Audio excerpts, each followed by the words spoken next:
Hello, hello, happy Monday, and welcome to Making Waves. I'm your host, Moana, a teenage girl with a lot to say and a lot more to learn. Today we're diving into how to break your phone addiction, how to lower your screen time, and to not be a screenager. Today's episode is inspired by not only my own want to lower my screen time and spend less time mindlessly scrolling, but also I saw a TikTok about being a screenager the other week, and I hadn't heard anyone say screenager before, and so I really liked that. And so today we're just talking about how to get off your phone and back to real life as a teenager and enjoy being a teenager more. First, current obsession is Olivia Rodrigo's Guts tour. I love her so much. Mom and I have been trying to get tickets. We want to go so bad. They're just so expensive and not for great seats. They're very expensive. So we're hoping. I'm manifesting them. Okay. I got the last Guts World Tour t-shirt at my Target the other day. It was the last one there and it was in my size. So I'm very excited about that. I love that shirt. It's so cute and it's very comfortable. That's my current obsession. And all her outfits, and just, I can tell she's having so much fun on stage. It's so good. And I've also been listening to the set list every single day. So, there's that too. But this week's High Tide is the Health Cafe with Vanessa Tiiu. I love Vanessa. She's amazing. She is really great, especially, obviously she talks about health and fitness and food and all of those things that, same as Caitlin Nolan and Rebecca Lee, all those kinds of things. But she also talks a lot about student life, or at least she did. She just graduated last year, I think. Maybe more recently than that, even. And so a lot of her older episodes are very relatable for students. And so I really love that. So if you're a student and you're looking for a health girly who is also a student, I highly recommend going back and listening to her old episodes. I have been listening to her podcast since day one of it releasing, and I absolutely love it. But let's get into today's episode because it's finally starting to warm up outside, which also means that I'm recording in the heat instead of the cold, and I'm already sweating. So today's episode, starting out, there is a lot of conflicting information about how long the average teenager spends online. So much conflicting information, but on average, the number I saw was between 7 and 9 hours, and honestly, I feel like for a lot of us, it's more, especially because that doesn't necessarily mean we're on our phones, but also when we're on our computers at school, or we're watching movies and TV, all of that adds up, and, we spend so much of our day and our lives online. Our generation has never really known a world without screens, and I think we also now that we're older and we're older teenagers now, we're starting to be more aware of how dangerous it can be on our mental health. And, we always talk about iPad kids on TikTok and things like that. And we've just never not had social media. It's always been a part of our lives. And so I think the thing is, we need to make the shift from our phone using us to using our phone and using it, as my dad would say, as a tool to help us be more productive and efficient and better ourselves rather than letting it control our lives. First thing you're going to do right now is you're going to open your phone. If you have an iPhone, I'm sure Android has something similar. Turn on your screen time. You don't need to set limits or anything. Just activate it so it's tracking your usage and you can actually assess how much you're online, what you're spending your time on. You need to see those numbers. And I know they're going to be hard to see, but you have to be able to check that and see, I'm spending 9 hours, 7 hours, 5 hours, however long it is on my phone. And this is the apps that I'm spending time on. And this is how long I was on TikTok yesterday. And you need to be able to see that information, because you're never going to be able to know if you're really getting better at it, or what are you really spending your time on? It might not feel like you're scrolling on TikTok for 4 hours until you actually look and you're like, oh wow, I was on TikTok for 4 hours straight yesterday. So just turn it on. You don't need to set limits or anything like that. Just turn it on. And then I also recommend setting your D&D and turning off notifications you don't need. You only really need notifications from a few apps. You don't need Instagram and TikTok notifications. There's no reason. You're going to open the apps every day anyway. So if somebody sends you a DM, like, you'll see it when you open the app. You don't need it to pop up on your phone so that it tells you. You don't need to respond immediately. People understand that other people have lives. I don't think anybody expects someone to respond to them immediately. You really only need your phone calls, FaceTime, and iMessage, if that, to be on. And maybe a few other apps, like for health and whatever else. Duolingo, I'm sure needs to be on. It will come at you. I love the Duolingo words so much. But, like I was saying, you don't need notifications on socials or shopping apps or games or anything like that. Especially if they're things like TikTok. If you're on TikTok at least once a day, every day, you don't need notifications from it because you're going to open the app anyway. You're going to open your phone, go to TikTok out of habit, and you will see the notifications on the TikTok app. You don't need them to be sent to your lock screen. My phone is always on D&D, and I have it set to different D&Ds at different time. So I have sleep on, and then I have like a morning routine one, so I don't see any notifications until 9 a.m. And then from like 9 to 9, it's just normal. I only get like text sounds or like the vibrations from my parents and immediate family, and everything else is off. The only things I get really notifications from is iMessage, FaceTime, phone, and there's a few other small things. None of them are social media. I think it's like my podcasts and Swipe Wipe, which I'm going to talk about later. That's all you really need. And you can set it to be on certain times. You can set one for when you're at school, one for your waking up in the morning. And you can really, when you go into D&D and you can really like kind of see how it works, it's so helpful. I have mine connected to my different wallpapers. So like in the morning, my whole phone, my home screen, my lock screen, everything is like white themed and it's very bright and like, refreshing. And then like during the day it's red because red is my favorite color. And then at night it's like black. So you can do a lot of really cool things with it too. And it helps you focus and get off your phone more and not open it when you see a notification because you're not getting them. And then you also want to clean out your phone and prep it. And turning on D&D definitely goes with it. But this takes time and commitment, and a lot of it I am still working on cleaning out my phone. There is just so much digital clutter that we collect, and it's so easy to collect it so quickly, and it stacks up so fast. First of all, get rid of all the apps you don't use. You don't need every store's app. They have a website for a reason. Like, I only have a few because they're the things that I use constantly. I am always on these stores, like Amazon and like things like that. But you don't need American Eagle and Aerie and Garage and Hollister and H&M and Zara and Princess Polly. Like, you don't need every single one. They have websites for a reason. And then get rid of all of your old text conversations. Just scroll to the bottom and work your way up. You really don't need them. Like, unless somebody said something incriminating, like, there's no reason to really save them. And then clean out your camera roll. This is the most difficult thing on the planet, especially for me. I'm constantly taking pictures and videos. Mine is so bad, and it's so overwhelming to go through, which is why I love Swipe Wipe, and I'm going to talk about that in a second.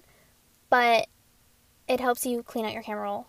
And then unfollow accounts. We always talk about this all the time. Unfollowing social media accounts that make you feel negatively. And then reorganize your home screen. Clean it up. I know some people are pretty good about this, but others will have the same lock screen for 3 years. Freshen it up. Make it look new. I use Widgetsmith. My best friend set it up for me like years ago, and now I finally learned how to do it myself. I could not figure it out before. But make it look good and motivating and exciting, but not so much that you're going to be on your phone all the time. it should be enjoyable to be on your phone when you are on your phone. But, keep that in mind. Make sure it's, pleasing and a happier place to be. And when you organize your apps, move distractions into folders and put them on the last page if you can. So all of my main things that I'm always using are on the first two screens. My last page on my home screen has my social media and things like that. And everything there is in folders. And I have them set as affirmations. So my health apps say I am healthy. School says I am educated. And then even like my games and TV, which TV is another thing. Like you don't need Netflix, Hulu, Disney Plus, YouTube. HBO, you don't need every single one of them on your phone. They also have websites for a reason, especially if you have like a computer or a laptop. You can watch it on a bigger screen, and there's really no reason to have all of those on your phone. But even my games and TV say like I am radiant or joyful or something like that. So they each have their own affirmation. And again, make sure you update the look of your phone, home screen, widgets, make it cute, motivating, happy place to be. And then you want to use your phone as a tool. Your phone is supposed to help you, not hurt you. So I'm going to give you a couple of my favorite apps to be more productive and help me utilize my phone. And first category is health. And the first app is 28 Wellness. It's just 28, but you have to search 28 Wellness in the App Store. I don't know, it's weird. But it's a cycle tracker, and it tells you every single phase of your cycle and how you and your body may be feeling. And then it also gives you workouts and the foods you should be eating or using based on your cycle. It's amazing. Girl's best friend, I swear. I love this app so much. And it is created and designed by doctors and people that train models and, help them with whatever. It's pretty self-explanatory once you download the app. It's so cool, and I absolutely love it. And it tells you all 4 phases of your cycle. The most amazing cycle tracker I've ever used. And then next is Headspace. Headspace is for meditation, and it also has some other stuff on there, mental health-wise. It's really great.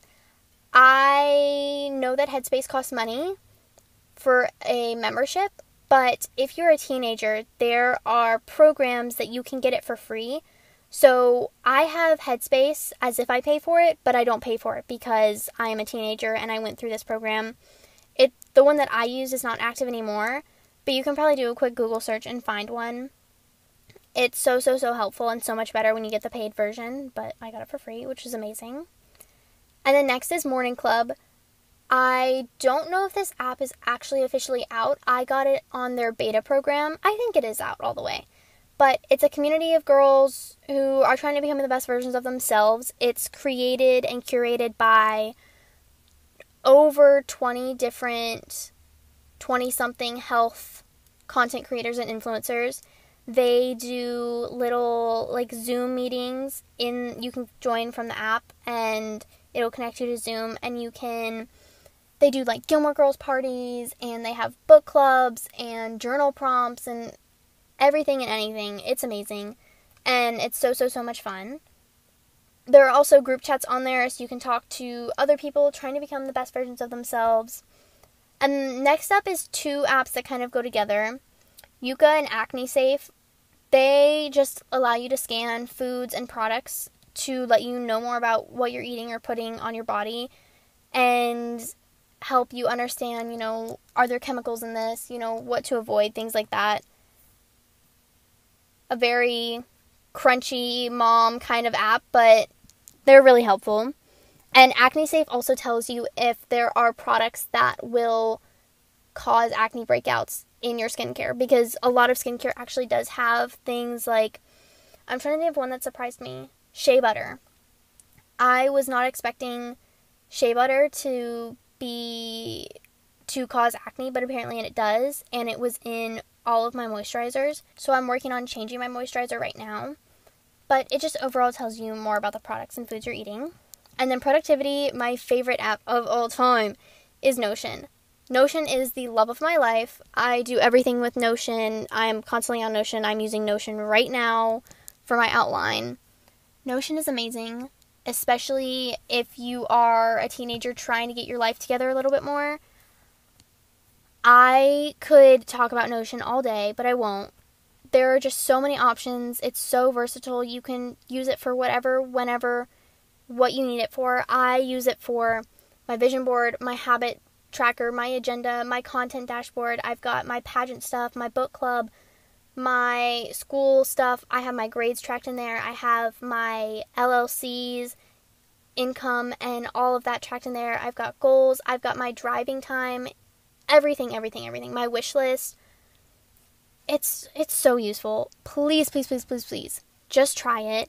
It can be overwhelming at first, so I definitely recommend watching a couple YouTube videos so you kind of understand where everything is. So amazing. And if Notion is too overwhelming, I recommend Minimalist. It's like minimalist, like List at the end. And I use this when I'm overwhelmed and Notion is just too much. And it is literally just a list app. It's so clean. It's pretty much empty. All you do is type things and you can cross them out. And it just helps when I'm feeling really overwhelmed and there's a lot to do. I can just really quickly type in everything I need to do and then look at it, order them in, what I need to do first and cross them out. I don't use it as often as I used to, but it's very helpful if you want something to help you organize your to-do list a little bit more, but Notion is too much. Next is Goodreads. I have been using Goodreads so much recently, and I absolutely love it. I know there are probably more modern options, but Goodreads is just what I've been using since I was 11, so I'm sticking with it. But it has pretty much every single book ever written on there, and you can add books to your want to read, your already read, and your currently reading. And if your book is in currently reading, you can put what page you're on, and it will tell you what % of the book you're done with, which has been so helpful for me because I'm trying to read one book every month this year, which I've already read like 5 this year, so I'm kind of ahead schedule. But it helps me make sure that I am far enough of the way done based off how far we are in the month. So amazing. Absolutely love it. And you can also set reading goals and add other people. It gets the job done. And next is ChatGPT. I am horrible at writing emails and texts, and it makes me so anxious. So anytime I'm worried about one, I can just have it write it for me or evaluate what I've already written. And obviously there are thousands of other uses for this. This is just why I have it on my phone. I use it for the podcast. I use it for YouTube. If you haven't jumped on the AI train, I don't know what you're doing. It's so useful and so helpful to do the things that sometimes are just too much for me to do. And then next is my favorite, photos and content. This is what I use to edit all of my stuff, and not the podcast specifically. That is mostly done on my laptop, but Instagram, TikTok, those kinds of things. First up is CapCut. It's my favorite for editing short form. I've been using it forever. It's very simple and easy to use if you don't know what you're doing.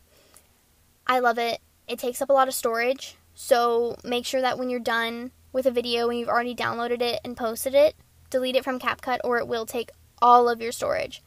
But it's amazing. And then next is Swipe Wipe. I've mentioned this already twice. This app is amazing. Now, I will say, they recently added like a paid version, and so because I have the free version, it's not as good as it was before, but my mom is obsessed with it, and basically it's like Tinder for your photos and your camera roll. So you can either pick a past month or you can pick on this day in history, and you swipe through your photos, either keep or delete, and it helps you clean out your camera roll. I got my mom to download this, and now every day she texts me a screenshot of her statistics because it tells you how many gigabytes of storage you've saved and how many photos you've kept and gotten rid of. It is amazing. I recently cleaned out March and February of last year, and my phone has like 500 gigabytes, and it brought me back to 200 after cleaning out so much of my camera roll. Amazing.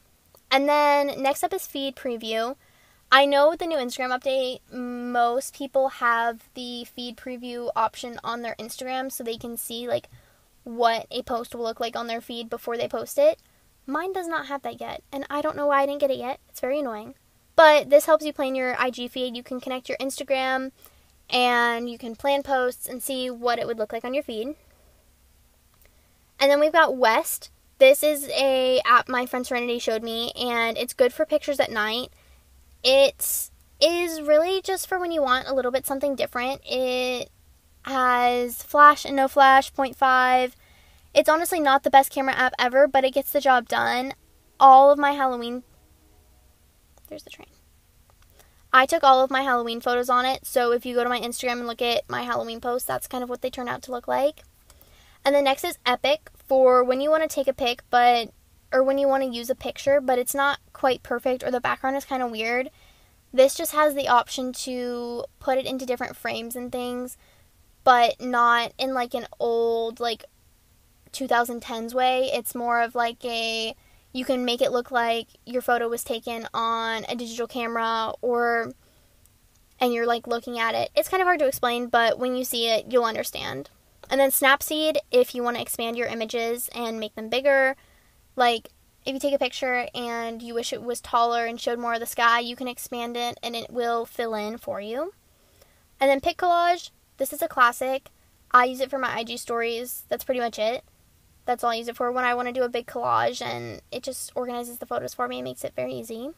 And then Lightroom, just overall, I mean, I use Lightroom like professionally, but Lightroom on my phone just to make my pictures look better. You just can use the auto option and it works great.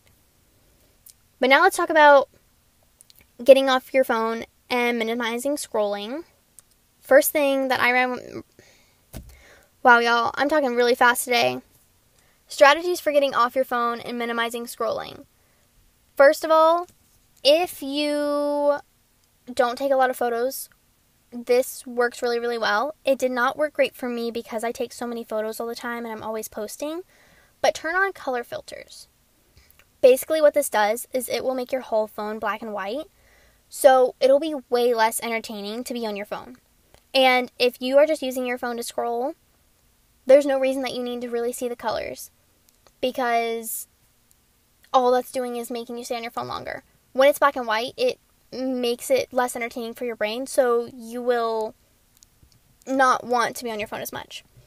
This is an Apple thing. I don't know if it's on other phones, but you can just go into your settings and search color filters, and it's super easy. There's just a little thing that you can flick on and off. And then this is my favorite thing ever. You need a toy basket. I think every teenager needs a toy bin. And hear me out. I have one in my room, and it's just a small basket that you keep in your room full of small things that you love to do, or bonus points if it's things that you love to do as a kid, because y'all know I'm all about doing things you love to do as a kid. But basically, it's just a small basket of fun things that you can do when you're tired of scrolling and you're feeling frustrated and depressed about scrolling all the time. You can put your phone down and go in the toy basket, and there's always something small in there for you to do. My favorite thing that in mine is this 10-in-1 Lego set. It's just a small, cheap Lego set, but it has 10 different mini Lego sets that you can make from this like handful of Lego, and it has the instructions. This is my favorite thing. And then I also have a few small crafts in mine and like mini games and puzzles. I have a mini adult coloring book and a few activity books. I have like a Wreck This journal and a Letter to Your Future Self book. I'm going to make a short form video about this basket because it would be much easier to explain if you could see it. But just make yourself a little toy basket. Mine is very small. It's like, I mean, I don't even know how to explain it. It's just a small basket that I keep in my room, and it has just little fun things. And that way you always have something small to do off your phone. And the next is to give yourself if I'm scrolling, I have to blank. Now, this only works if you're really good at keeping promises to yourself, which I know I talk about a lot. But, for example, and I know this kind of sounds confusing, so I'm going to give you an example.